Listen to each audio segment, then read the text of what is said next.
ఒకప్పుడు దేవేంద్రుని ఓడించిన బలిచక్రవర్తి తర్వాత దారుణమైన దుర్దశలో ఉన్నప్పుడు. కానీ ఆశ్చర్యం ఏంటంటే తన రాజ్యం పోయినా, వైభవం పోయినా అతని మనసు మాత్రం కదలలేదు. ఆ ధైర్యానికి కారణం ఏమిటి? ప్రతి మనిషి జీవితాన్ని మార్చే ఈ మహారహస్యం మహాభారతంలో దాగి ఉంది. నమస్కారం, సనాతన భక్తి ఛానల్కు స్వాగతం. జీవితంలో ఒక్కసారిగా కష్టాలు వచ్చాయని నిరాశ చెందుతున్నారా? అదృష్టం ఒక్కసారిగా మారిపోయిందని బాధపడుతున్నారా? అయితే మహాభారతంలో భీష్ముడు చెప్పిన ఇంద్రుడు బలిచక్రవర్తి సంభాషణకు తప్పకుండా వినండి. కాలమహిమను అర్థం చేసుకుంటే సుఖంలో గర్వం ఉండదు, దుఃఖంలో నిరాశ ఉండదు. మరి ఆ అమూల్యమైన బోధ ఏమిటో ఇప్పుడు తెలుసుకుందాం.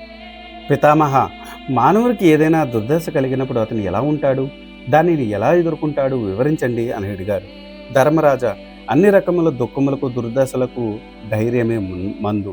ధైర్యంతో మనసు గట్టిపడుతుంది. మానవుడు దృఢ నిశ్చయంతో ఈ దుర్దశ నుండి ఎదుర్కొంటాడు. ఈ సందర్భంలో నీకు ఇంద్రుడు బలిచక్రవర్తి సంవాదం వివరించేద్దాం. దేవాసుర యుద్ధం ముగిసింది. మహావిష్ణువు అండతో దేవతలకు విజయం సిద్ధించింది. అప్పుడు దేవేంద్రుడు రుద్రులు, ఆదిత్యులు, మరుత్తులు, వసువులు, గంధర్వులు, సిద్ధులు మొదలగు వారి పరివేష్టింపగా ఐరావతం నెక్కి 3 లోకములోనూ సంచరించుచున్నాడు. అలా విహరిస్తూ సముద్రం దగ్గరకు ఒక కొండ గుహలో ఉన్న బలిచక్రవర్తిని చూశాడు. అంత వైభవంతో ఉన్న దేవేంద్రుని చూసి బలిచక్రవర్తి ఏమాత్రం చలించలేదు. నిర్భంగా ధైర్యంగా ఉన్నాడు. అతని చూసి దేవేంద్రుడు బలితో ఇలా అన్నాడు: బలి, నీకు ఉన్నంత వైభవం నశించింది. చాలా హీన స్థితిలో ఉన్నావు. నేను నీకు శత్రువు వైభవం చూసి కూడా నీవు మనసులో దుఃఖపడటం లేదు ఎందుకు? నీకు ఈ నిర్వికారము ఎలా కలిగింది? నీ శౌర్యం వలన, నీకు పెద్దల బుద్ధులకు చేసిన సేవల ఫలితమా? నీవు చేసిన తపస్సు వలన? లేకపోతే దేవేంద్రుడైన నన్ను కూడా లక్ష్య పెట్టకుండా ఉన్నావు. దీనికి కారణం ఏమిటి అని అడిగాడు. అప్పుడు బలిచక్రవర్తి దేవేంద్రుడితో ఇలా అన్నాడు: దేవేంద్ర, నేనేదో నిన్ను లక్ష్య పెట్టలేదు అంటున్నావు. దానివలన ప్రయోజనం ఏముంది? ఇప్పుడు నువ్వు అనుభవించుచున్న వైభవం ఒక వైభవమా? దైవవశము చేత ఎలాంటి వారికైనా నాలాంటి దీనస్థితి తప్పదు. దేవేంద్ర, అప్పుడే మరిచిపోయావా? ఇదివరకు నేను నీ మీదకు దండెత్తి వచ్చి నిన్ను ఓడించి నిన్ను హీనుడిని చేశాను. అది నేను చేసినది కాదు, విధి విలాసము. అలాగే ఇప్పుడు నాకు హీనస్థితి కూడా నీ వల్ల జరగలేదు. ఇది కూడా విధికృతము. ఇలాంటి వాటిని తట్టుకోవడానికి ధైర్యం కావాలి. ఒకసారి సుఖము, ఒకసారి దుఃఖము కలుగుతుంటాయి. సుఖం కలిగినప్పుడు అంతా నా వల్లనే అని గర్వించడం, దుఃఖం కలిగినప్పుడు బాధపడడం మంచిది కాదు అని విజ్ఞులు చెప్పడం వినలేదా? స్నేహితులు, బంధువులు, ఐశ్వర్యము, కీర్తి, ప్రతిష్టలు ఎన్ని ఉన్నా కాలవశంను మనకు కలిగే దుర్దశను తప్పించలేరు. ఈ విషయం తెలిస్తే మనకు కలిగే ఐశ్వర్యములు, దారిద్ర్యములు కాలవశంను వస్తూ పోతూ ఉంటాయి అని అర్థమవుతుంది. అప్పుడు కాలం కలిసి వచ్చినా నేను నిన్ను ఓడించాను. ఇప్పుడు కూడా నీ కాలం బాగుంది కాబట్టి నన్ను ఓడించావు. కాబట్టి మనకు కలిగే శుభాశుభములకు కాలమే కర్త అని తెలియదా దేవేంద్ర అని? అయినా నీకు నాకు శత్రుత్వం ఏంది దేవేంద్ర? అంత కాలవశమున కలిగిందే తప్ప. కాబట్టి అనవసరమైన మాటలు మాను. అయినా ప్రస్తుతం నా కాలం బాలేదు. నువ్వు ఎన్ని అన్నా నిన్ను ఎదిరించలేను.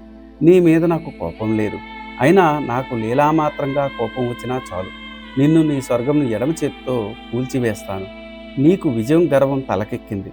అందువల్ల కింద నీదు కానకుండా మాట్లాడుతున్నావు. కానీ నీవు కూడా పరాభవం చెందు కాలం అతి త్వరలో సమీపిస్తూ ఉంది. నీవు ప్రస్తుతం ఇంద్రుడివి. నీకు ముందు ఎందరో ఇంద్రులు వచ్చారు, పోయారు. ఇక ఒక్క ఇంద్రులేమి, బ్రహ్మలు కూడా శాశ్వతంగా ఉంటారా? కాలం గడిచే కొద్దీ ఇంద్రులు, బ్రహ్మలు మారుతూ ఉంటారు. అలాంటప్పుడు కాలవశాన ఒక దానవుడు ఓటమి చెందినంత మాత్రాన నీవు నిందించడం బాగాలేదు. యజ్ఞములు, యాగములు చేయడం, వ్రతములు, పూజలు చేయడం, మంచి నడవడి కలిగి ఉండలేక ఊహించలేని పతనం చెందటం వల్ల కాలమహిమ చేతనే కదా అని పలికాడు బలి. ఆ మాటలు విన్న దేవేంద్రుడు కొంచెం మనసులో తొత్తుపాటు చెందాడు. అది అణుచుకొని బలితో ఇలా అన్నాడు: ఓ బలి, నీవు ఇంత హీనస్థితిలో ఉండి కూడా నీ మనసు నిర్వాకారంగా ఉంది. నీలో ఉన్న ధైర్యము, వివేకము, వినయము మాత్రం ఏమాత్రం తగ్గలేదు. దానికి కారణమైన నిష్ఠ ఏమిటో ఎరిగింపవా అని అడిగాడు. దానికి బలి ఇలా బదులు చెప్పాడు: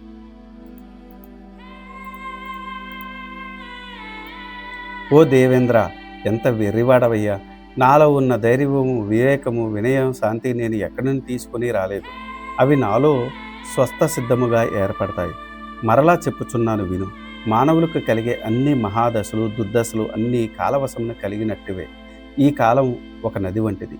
నది కొంచెం కొంచెంగా కొండను కూడా కోసివేస్తూ తుదకు ఎలా నామరూపాలు లేకుండా చేస్తుందో, అలాగే కాలం కూడా మానవుని లోభ క్రోధ మోహ కామములను పడవేసి క్రమక్రమంగా నాశనం చేస్తుంది. మూఢచిత్తుడైన మానవుడు దీన్ని తెలుసుకోలేడు. ఈ విషయం గ్రహించలేని మానవుడు ఇతరులను చూసి, అరే ఇప్పటిదాకా బాగానే ఉన్నాడే, ఇంతలో ఇంతటి దుర్దశ ఎలా దాపురించింది అని ఆశ్చర్యపోతాడు. కానీ ఎంతటి దుర్దశ తనకు పడుతుందనేది తలంపడు. దేవేంద్ర, భావము అభావము అనే వాటికి లోనుగాక అత్యుత్తము తపస్సు చేసేవాడికి కాలగతిలో జరిగే విచిత్రములన్నీ కరతాళ ములకములతో శోభిస్తాయి. కాలగతిని చూడటం ద్వారా మనసుకు శాంతి లభిస్తుంది. తాను ఆత్మ గాని ఈ శరీరం కాదు. కాలగతిని కలిగే భావ అభావాలు ఈ శరీరానికే గాని ఆత్మకు కాదు అనే విజ్ఞానం పొందుతాడు అని పలికాడు బలి. బలికి కలిగిన మానసిక పరిపక్వతకు ఆశ్చర్యపోయాడు దేవేంద్రుడు. ఓ రాక్షసరాజా, ఈ ప్రకారంగా కాలగతిని తెలుసుకొని పవిత్రమైన శీలంతో వెలుగొందుతున్నావు. నీ శీలము ఈ లోకములో ఎందరికో ఆదర్శము. ఈ లోకమంతా నీ అరచేతిలో ఉన్నట్టు చూస్తూ సత్వ రజస్తమో గుణములకు లోనుగాక నిర్గుణత్వంతో వెలుగొందుతూ ఆత్మ బలోకంలో చేస్తున్నావు. నీకు నువ్వే సాటి. నీకు కలిగిన ఈ దుర్దశ ఎంతో కాలం ఉండదు. నీకు మేలు కలుగుతుంది, నీకు పరమసుఖము కలుగుతుంది అని పలికి దేవేంద్రుడు అక్కడి నుంచి వెళ్ళిపోయాడు. అమృతోపానమైన బలిమధురమైన మాటలు దేవేంద్రునకు అమృతం సేవించిన దానికంటే ఎక్కువ ఆనందం కలిగించాయి అని ధర్మరాజుకు భీష్ముడు కాలమహిమ గురించి వివరించాడు. మనకు చెప్పే గొప్ప సత్యం ఏమిటంటే, సుఖము శాశ్వతం కాదు, దుఃఖము శాశ్వతం కాదు. కాలం ఎప్పటికప్పుడు మారుతూ ఉంది. అందుకే కష్టకాలంలో ధైర్యాన్ని కోల్పోకూడదు, మంచి కాలంలో అహంకారానికి లోనుకోకూడదు.